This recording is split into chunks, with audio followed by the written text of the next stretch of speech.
We're here today with, I think, our 9th episode of our Full-Time Grinders YouTube show. We're here with Beau Treyz. Just a quick introduction of Beau. He played for University of North Florida. Then he transferred to Nebraska, where he played there as well. He was a top 20 player in Florida's in juniors. And he's gone on to coach multiple players that are top 300.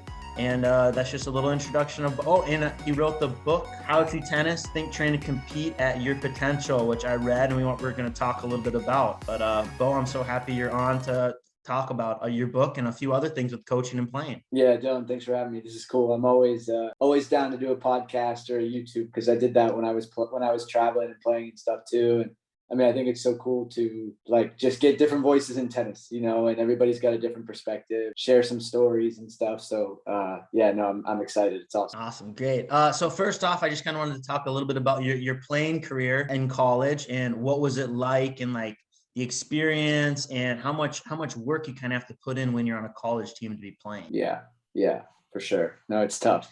College is tough. I mean, I love the team aspect of it. I was really lucky, I think, as I've heard from a bunch, I know a lot of guys who have played college. I never really was on a team that had huge problems.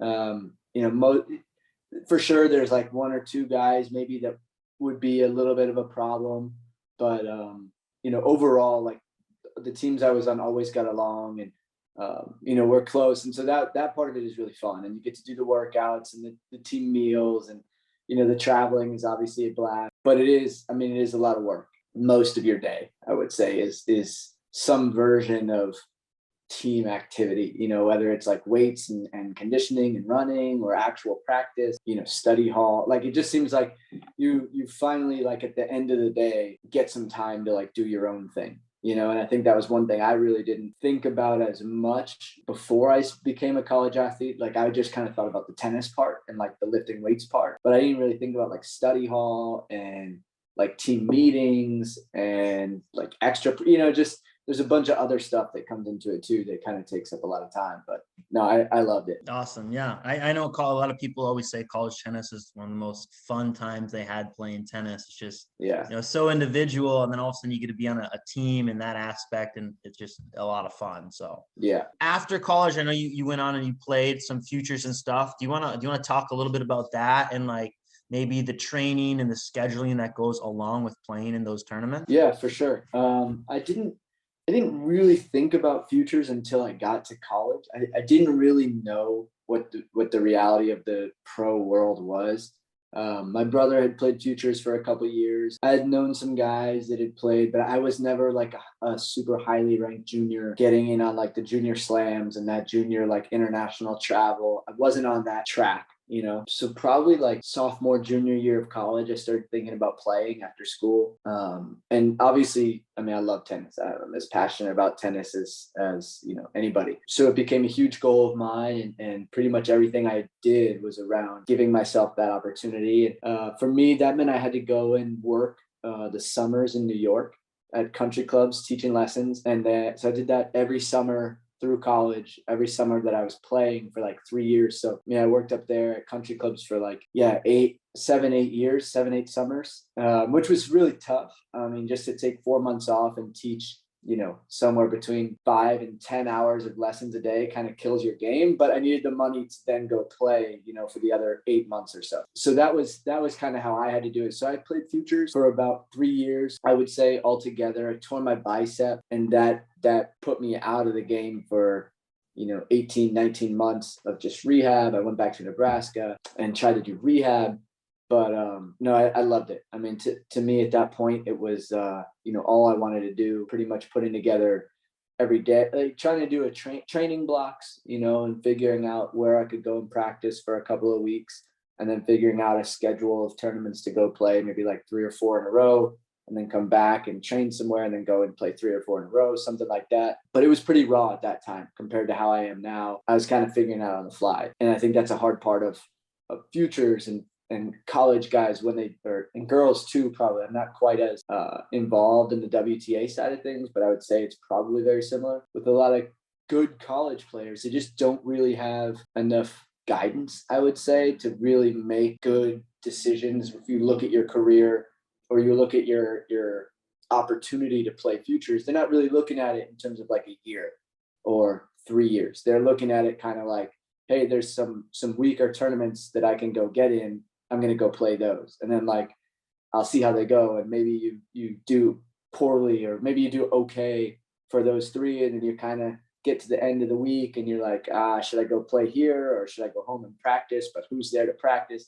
So there's just a lot of like scheduling things that, in my experience with futures guys, they just don't get right, and that can be really hard. And that can, it can result in a lot of wasted money, a lot of wasted effort. Yeah, I would say I definitely struggled with that part.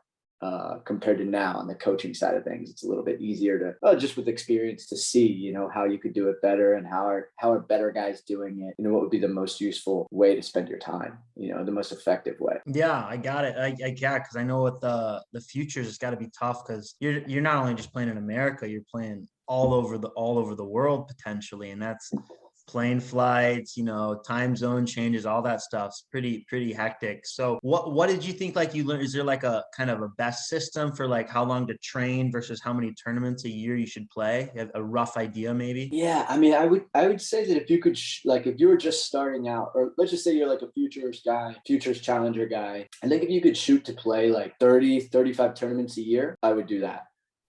Because I think you do really need, like, I think momentum and confidence is a huge part of tennis. And if you get winning and you get that feel of like, hey, I'm going to break at 3-all and I'm going to hold, I'm going to serve out the set. Those are those kind of momentum things that, like, as much as you practice and you can work on things, it's hard to recreate that confidence. Like you feel like every week, hey, I'm getting to the semis. Or, I mean, even when you're starting, it's just like, hey, I qualify. Like when I go to futures, I qualify. And then I win a first round. And then, okay, maybe I run into a guy that's pretty good second round or whatever it is.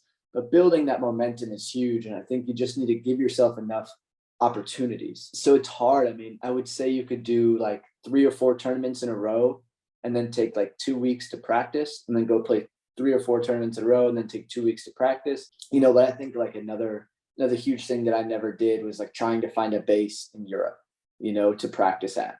Because like you said, the flights are expensive and the time zone changes. And if you're, let's say you live in Minnesota or something and you fly to Egypt to play tournaments and then you fly back to Minnesota and then you fly back to Egypt, like you're losing days in there, and the time change and the travel and all that kind of stuff. So it's much easier if you can find a place in Europe to train and you feel comfortable there and you can afford it, obviously. Then you don't, those flights become like 2 or 3 hour flights rather than like 12-hour travel days. So that part is huge. So I wish I would have done that a little bit better. I wish I would have tried to play 30 events a year. It was tough the way that I was doing it, having to take 4 months off and just work. But no, I would say the planning and like coming up with a plan of what do I need to work on and improve like this 3 months to 6 month period. And then like, what can I improve after that, thinking in things of like chunks like that would have probably been better than kind of the way I was doing it, like day to day, like, hey, I need to find my forehand. I need to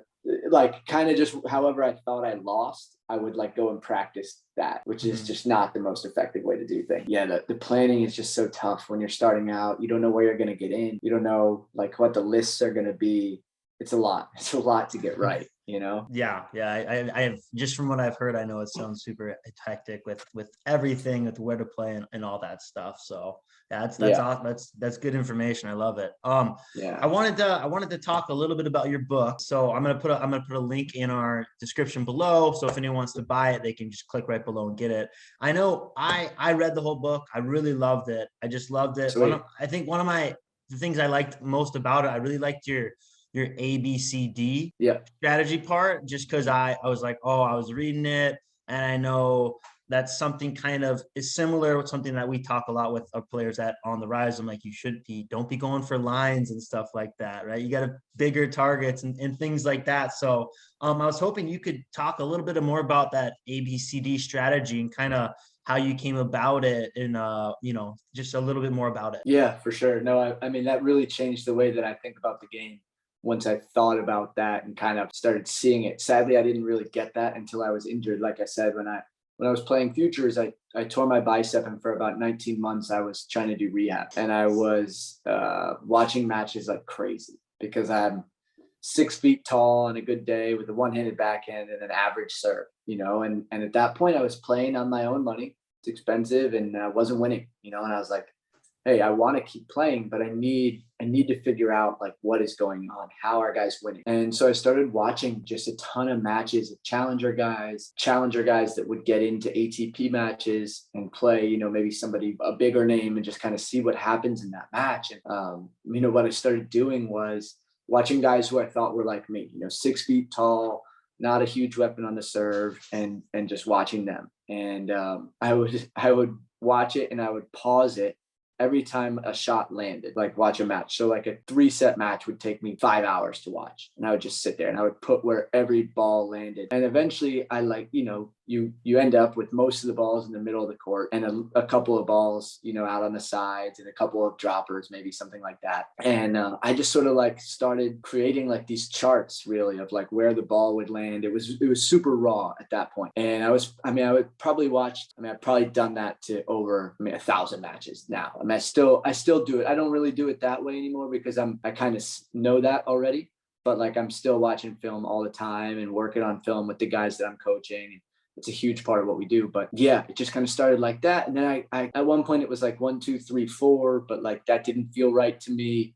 And so it was like A, B, C, and D. It just came up that way. And then it was shocking to me when once I had like 200 matches or so, I started keeping track of like the percentage of shots that land in each zone, and all of it is based on, in the book, it's A is like the far forehand side of a righty, so if it was a lefty guy playing, I would just flip it. It's the same stats. It doesn't really matter, but because I'm a righty, that's just how I think of it, and it was just amazing to me that like, 3% of shots are landing in A and 6% of shots are landing in D. So 9% of shots are landing, the way I did it was basically like, if you were to fold the doubles alleys inside the singles court. So it's really only like 3 feet. It's not split the court up into quarters. The A and D is like the width of the alley. And it's just amazing to me that, 1 out of every 10 shots hit in a match lands out there.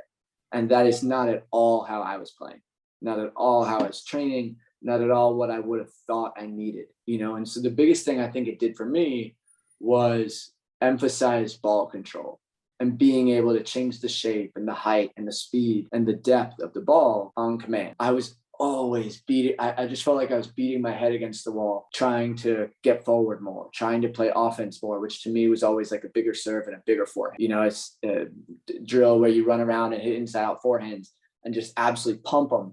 And then like you get in a match and you just don't ever do that. You don't ever get that ball, Yeah.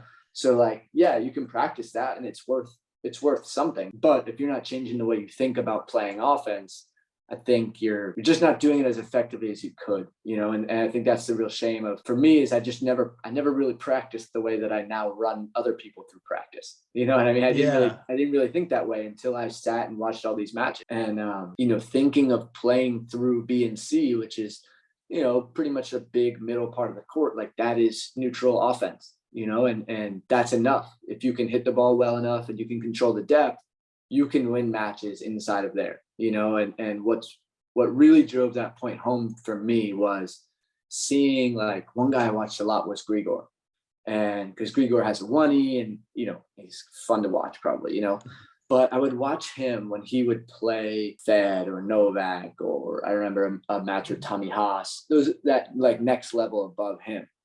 And he would just kind of like go for too much, but he would play basically that style. And then when he would play at like a challenger guy who qualified for a 250 or somehow at a slam got like a little bit worse guy, he would play right through B and C and he would just beat him with the weight of his ball, and so it's really interesting to see how Grigor does that and how he manages risk in different scenarios and different matchups, and the way that you're thinking is like, hey, my ball is so good, I don't need to take risks here because he's really not going to hurt me. And if we have a 9-ball rally, eventually he'll probably cough up a short one before I do. Thinking of that not as pushing, not as playing not to miss, but as really the most surefire form of offense that you could do for 4 hours like that really, really changed it for me. Yeah, no, there are like a few things that you said there. Like the first is like the last little part where you're talking about the weight of your ball. And it's like, I know something we've been trying to drive home with our players is if your consistent rally ball is significantly better than the person you're playing, yeah, you just got to play through the center and eventually you're going to be winning way more points. Like if your rally ball is just that much better, you're going to win. You just play consistent, right? Yeah. I love that. And the second thing too is like with the ABCD is I know people always get in this mindset they have to be so close to the lines, but it's like it goes for all levels from pros to the high school players. Is like you can play more through the center, and that's that. It's just too risky to try to paint lines that close. You're just gonna miss way more than you hit winners. You're gonna be losing more points than you're winning from that. So yeah, for sure. I think like when you're doing that, like one way I've done it, and I do it with these guys too, is like you can set up like if you got like a hula hoop, right? And you put a hula hoop like in C, and you even just feed a guy inside out forehands, like give him 10, do 5 rounds of 10, so 50 balls. They're putting 2 in that hula hoop on a feed. Yeah. So like, dude, I'm not saying that you're bad. I'm just saying like all of us mostly are not as good as we think. So like you're telling me that with no pressure on a Wednesday afternoon, you're putting 2 fed forehands into the hula hoop. But then at 3-all, 30-all in the third, you aim, this close to the line. Like how, like if you just show them, and that's the thing I try to do the most is like, listen, dude, I'll play with you as good as you are, but like, coaching you, like, let's have a game plan. We'll be as good as you are. And let's just try to do that, rather than trying to do what we want to do, and we all want to go forehand inside in winner, but like realistically, you're not like, you can't really do it, which is not a knock. It's just that like, no one does that really, you watch enough matches, that's not happening, and so finding that variance, like the variance of your shot, what can you really control? And then like you change it from a feed into a live ball scenario, and that variance turns into 3 hula hoops, and now you're like really as accurate as like half a court, which is like just not how people think. Like they don't want to admit it. And I think if you can get past the like, it's not at all that you're bad, it's not you suck, don't go for offense, it's just like, hey, we got to find another form of offense while we work on getting your control better. And it's just a little bit more practical way to go about it.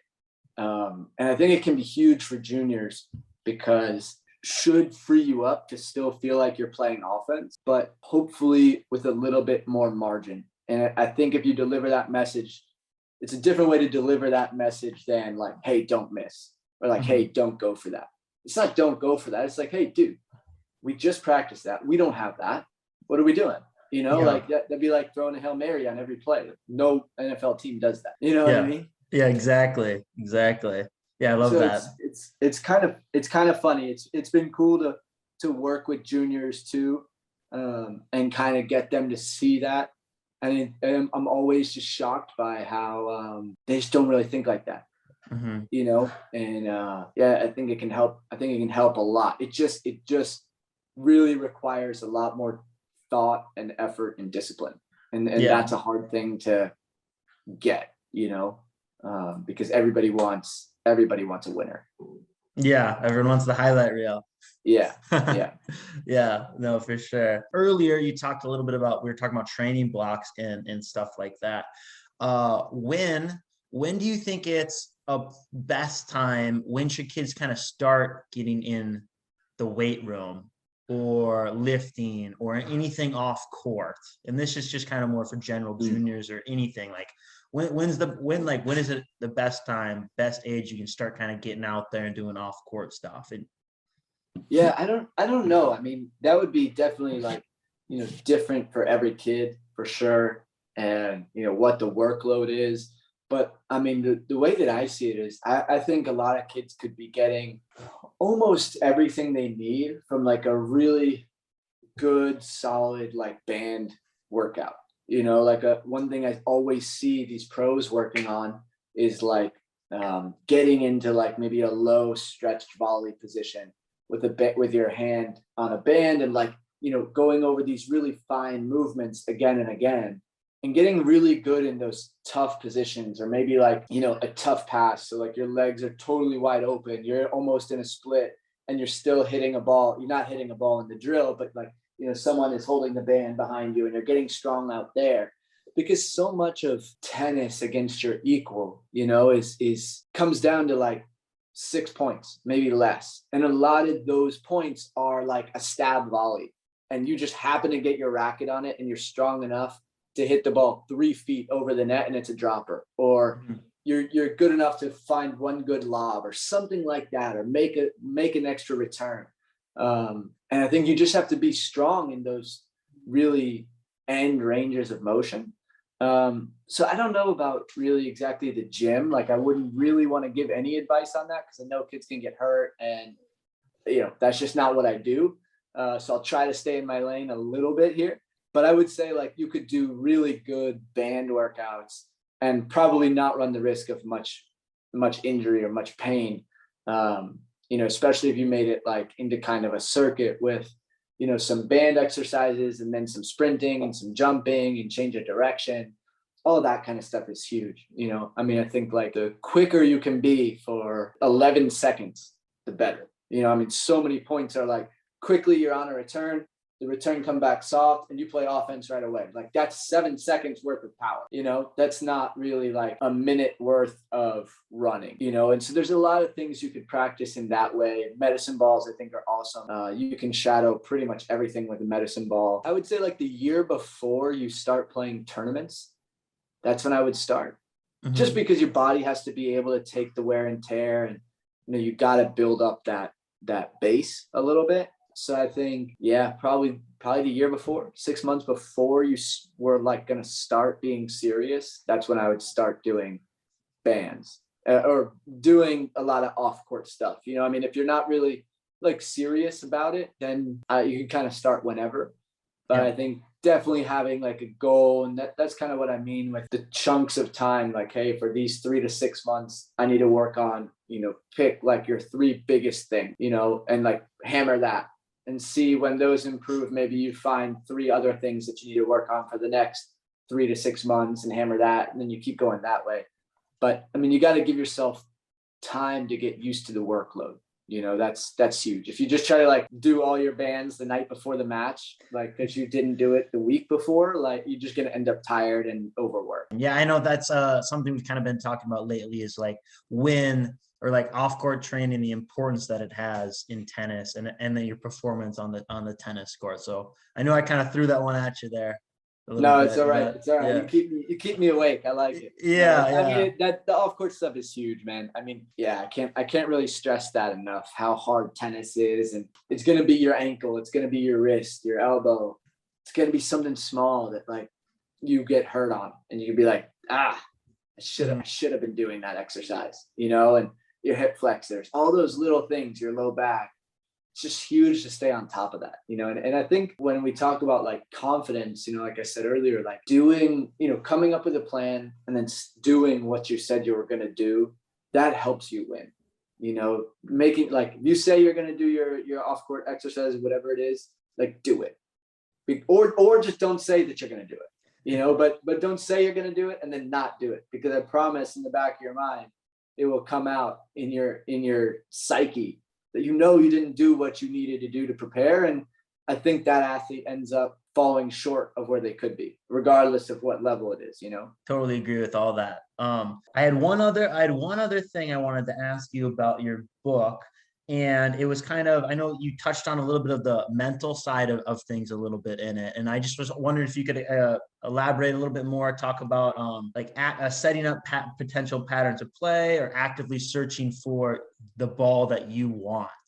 So you could just touch on that like a little bit. The mental side of tennis is huge. And being prepared, being ready to stay in and fight for 2-3 hours, and being prepared that, the first set goes horrible, and being able to reset and play the next 2 sets, or the first set goes great, and just being prepared to stay and fight for the next 2 sets. That's huge. In terms of like how you play, patterns of play, it's one thing that I see at this level that I wish I would have thought about more. Like, for me, I used to really like my backhand slice, maybe a chip and charge. I used to like my forehand inside out, sometimes a forehand line and come in behind it kind of thing. But I never really thought about like, how do I get those shots more often? I would just kind of like take them when they come, and so I would like see it, but like I would only see it, after he hit it. And then I would have to decide how to get there and how to hit the shot. Whereas, a lot of pros, like they are setting up. Honestly, I think it's mostly like 2-shot, maybe 3-shot combinations, just because so many guys can hit so many shots. It's you can't put together really like a 6-ball combination of shots. Like, yeah, I don't know, man. Everybody can defend well. Everybody can create offense from almost everywhere, but you can definitely hit certain shots, or maybe even just on the serve +1, like serve to a certain spot, so that hopefully you get that ball that you want on the next ball. Like if let's say you like your backhand line, then a great play to get that to get that opportunity is to hit your forehand line. Let's say you're playing a righty.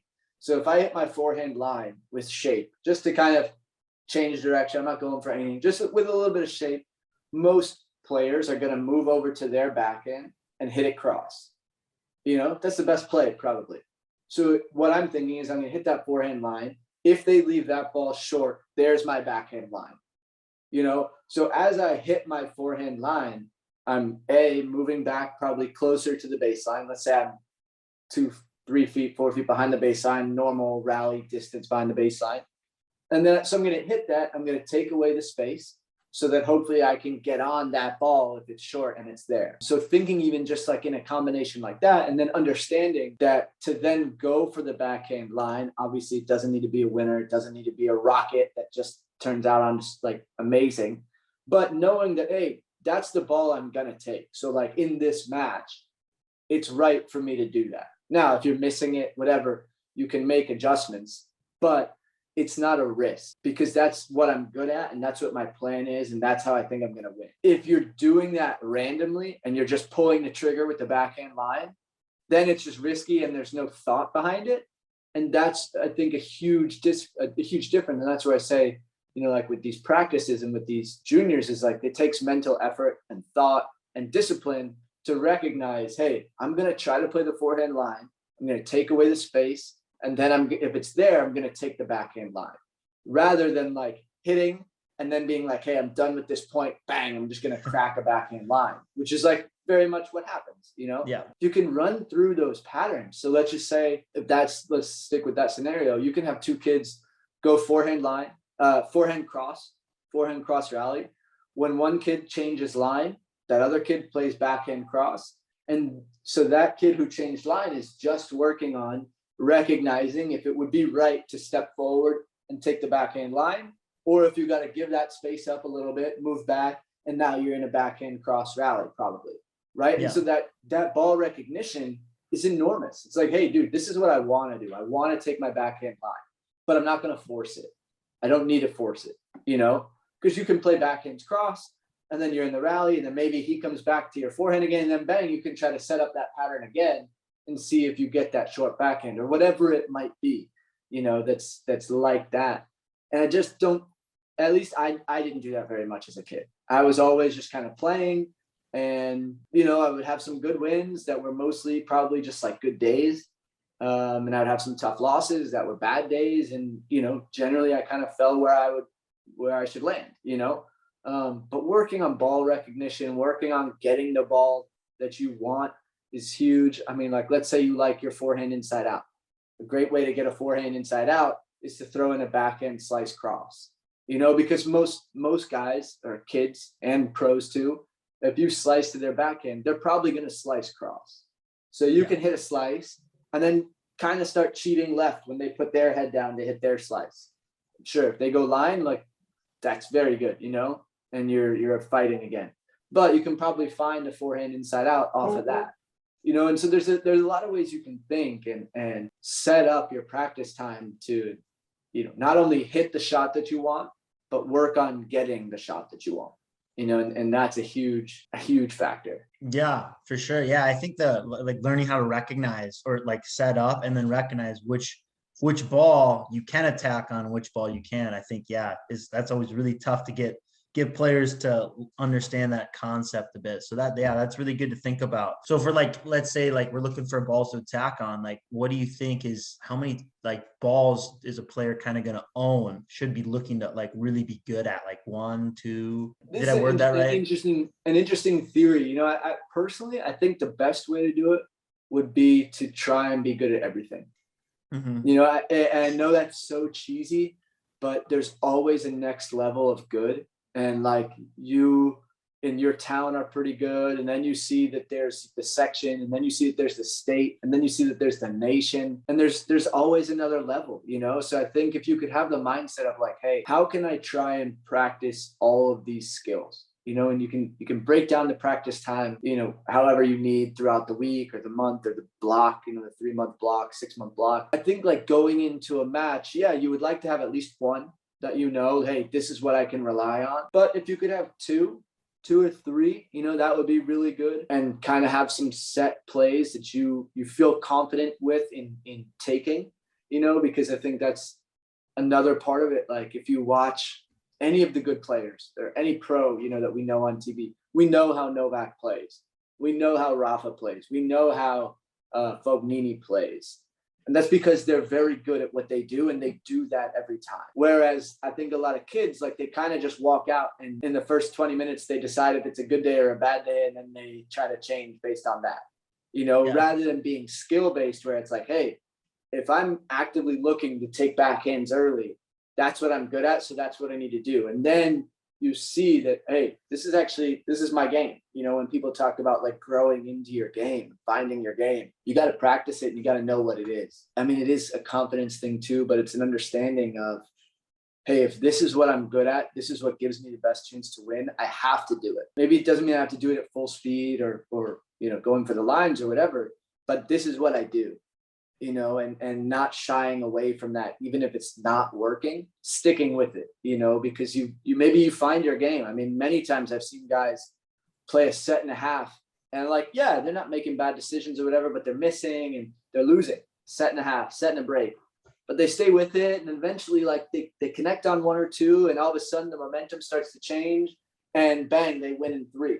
You know, that's not an uncommon thing to happen, but it's that sticking to the plan and sticking to what you're good at, more so than like playing point for point pretty random and like hoping you hit the return well or something like that, you know? So I would say like probably somewhere between 1 and 3 like shots that are consistently penetrating and yield you some amount of offense. That'd be great. Maybe more important than that is having the discipline to not take that shot when it's not there. You know, and just staying neutral and buying your time for when that right ball comes. It's so hard to do. It is so hard to actually play like that, but it's very easy to talk about, you know? Yes. Got it. Yeah. Awesome. Thanks. I got my last question for you is you're on the coaching side of thing, of coaching players that are their futures and challengers and stuff. What is it like? What does it look like and stuff like that with your traveling and things, and just like things like that? You know, people are always curious as what it's like being a coach with the players of that level. No, it's great. I mean, I love it. It's something I've wanted to do for a long time, even kind of when I was playing. You know, once I sort of started watching matches and had this idea of kind of how to play, I really thought like I could help a lot of guys, could help a lot of challenger guys get into the ATP level. And I've done that, you know, with the guys that I've been working with. And it's tough though. You know, you gotta really know somebody, because all these guys are so successful already.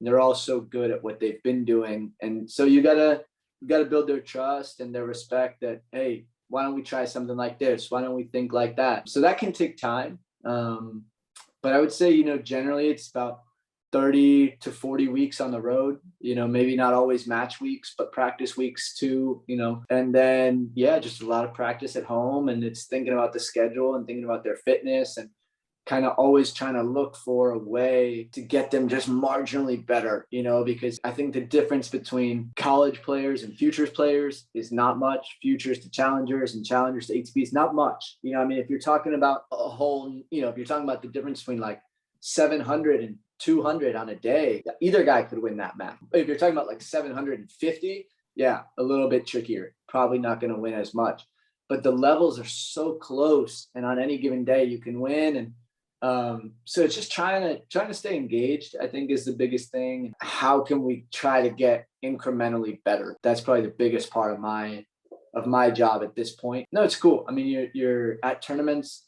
you're seeing a really high level of tennis pretty much every day. Being a part of that is really fun. I love trying to help the guys. I mean, if I could help a guy crack through a different level, like, that's awesome, you know? And so it's really rewarding in that sense. It's hard in other ways, right? Because, you know, guys get injured and you can lose your job because a guy gets injured, or you can get fired if, you know, a couple tournaments don't go well. And then you're like, okay, well, I was at Wimbledon last week and now I'm like looking for somebody to give a lesson to, you know? And so it's a big change sometimes with that. No, I've been really lucky. It's not really the right word, but it's kind of what I mean, that I've so far coached really good dudes. All the relationships are great. And, you know, it's been a pleasure to work with, you know, everybody that I've worked with. And so it's fun. That's the biggest thing that I've seen traveling is like, everyone is fighting. Mm-hmm. Like you think at 50 in the world, it'll stop. Yeah, guys are chilling. Dude, no one is chilling. You know, everybody gets a little bit nervous before the match. Everybody goes on a losing streak. Everybody can get hot. Like all those things that are true of juniors. Like it's the same thing, just everybody's a lot better and everybody's a lot more, you know, professional. Like this is what they do. This is what we do, you know? But it is really funny to see like Fognini, like really doing his bands, really working out, like really getting after it on the practice court. And you're like, like, this guy's really trying. Like he's not just chilling at 30 in the world because he's just good. Like he is working day in and day out on his craft. And I think that kind of goes back to my thing of like, how many weapons should you have, or how many good shots should you have? Like you need all of them. So if you can have a mindset of like, hey, this is just my craft, I got to come here and try to get better at it. I got to try and master it. I think that would be like really an ideal mindset to have. It's definitely hard to do though. But I think if you get to the point where you feel like, hey, my backhand's pretty good, I don't really need to worry about having a good slice, you're wrong. You know, all you got to do is travel far enough away from wherever you live and you'll find somebody that can wax you, you know? Yeah. Which is good. I love that about tennis. You know, it's kind of never ending. And, you know, especially in the pro game, you just see so many good players every day that you're like, what is holding this guy back? You know, it's a lot of it can be mental too. But that's really been an interesting part for me. It's just like, God, you see a guy who's so good and he's spending most of his career in the minor leagues. And you're like, wow, it's just tough, you know? Beau, thanks so much. I really appreciate you taking time out of your day to come talk about your book and about your experiences. Are you started working on book number 2? I haven't. Not yet. I'm taking some notes on things, but I haven't. No. Okay.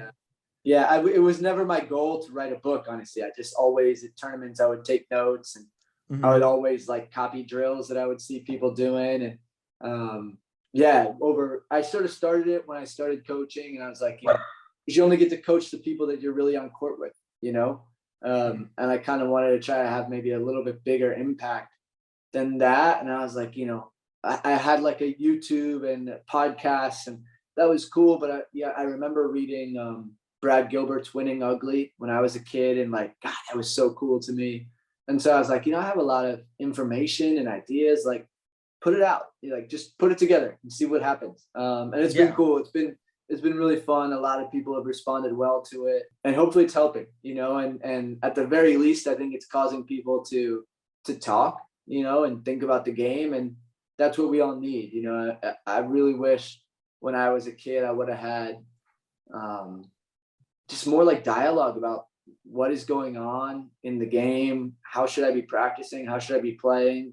What are other guys thinking? Like, you know, it can be a little bit of a hard task to get, you know, different voices into your town or your club or your academy, you know. And I think the more you can share the information and talk, probably the better. You know, maybe it's not this idea that works for you, but it's the idea that comes out of the conversation that you had that turns out to be like, that makes sense. I can do that. you know, Yeah. because I definitely remember and still have it where it just takes one person to say one thing a little bit in a different way. And you're like, oh, I get that. Whereas like, you know, your coach at home has been telling you that for 8 years, but like, you don't really buy in or what, you don't understand what he's saying. Then you go see a different coach and he says it and you're like, oh, great, I got it. Yeah. You know, and, you know, I think the more you talk about it, just speeds that kind of process up, you know? But maybe book number 2 will be on the way. I mean, I write a lot, read a lot, you know, maybe, but not yet. Nothing in the works yet. All right. Well, awesome. Hey, thanks again. Thanks for taking the time. I'm gonna put this in the link below. Yeah, I got it right there. The Awesome. link, we'll put it right below so anyone wants to buy it. I know I really loved it because I just thought it was a different way of looking at tennis, and like you said, it got me thinking about things a little differently. And I was talking with, you know, Dave and then Dusty and Toby about it and about different things, you know, just conversations about tennis that always help us get better as coaches. So yeah, I loved it. No, that's cool. It's always fun to see that people are liking it and reading it. So thanks for reading it. Thanks for, I don't know if you bought it or if Dusty gave it to you or what, but I bought it. Thanks for the support. Hey, I appreciate it. Yep. I appreciate it, man. Yeah, for sure. Well, thanks for taking the time. Yeah. Hopefully I can come up to On the Rise soon. Oh yeah, for sure. Yeah, you gotta wait till summer. It's a little bit nicer up here in the summer. Yeah, beautiful. All right. Well, hey, thanks again for taking the time. We really appreciate it. Thanks a lot, man. Talk to you soon. All right, later.